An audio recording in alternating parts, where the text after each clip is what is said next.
Hi there.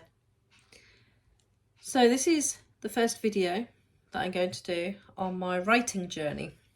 So I learned to read very late in life actually. Can't remember why. Probably because my parents never did any reading with me. I was quite neglected as a young girl, had a very difficult childhood or a very difficult family environment. So I never got the help or support I needed to learn. And yeah, it was quite late. I don't think I could read until I was about 9 or 10. And then I think something big happened when I was 10, when it really clicked for me. And then I started to be able to read bigger books. And my goodness, that was like a tornado. I just started to absorb books like a sponge. I couldn't stop. I was addicted and I just kept reading and reading.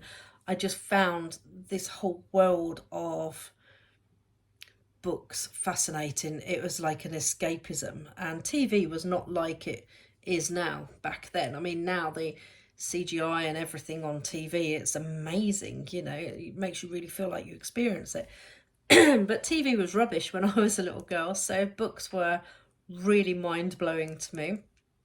And I couldn't stop reading. And then by the time I was 12 and 13, I started to want more. So considering I started to read quite late in my childhood, it's fascinating that I just wanted to learn more. I wanted more.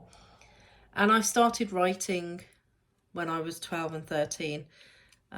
Short stories, poems, thoughts, making up my own quotes.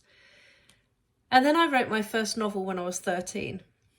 And it was a pretty appalling novel, actually. Probably didn't read well, very messy, probably more like a short story, but it felt like a novel to me for how much time I put in it. And that was it then.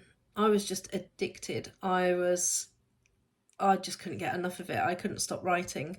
And every day, walking to school, walking home from school, sitting in my classes, I would just go off into my own little world and start making up all these ideas and stories in my head and thinking, oh, if I did that, they could do this.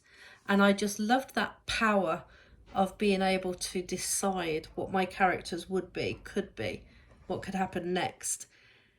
So I always loved that excitement about writing. And, you know, because I love that about reading. If you read a book and it's a really good chapter, it's fantastic.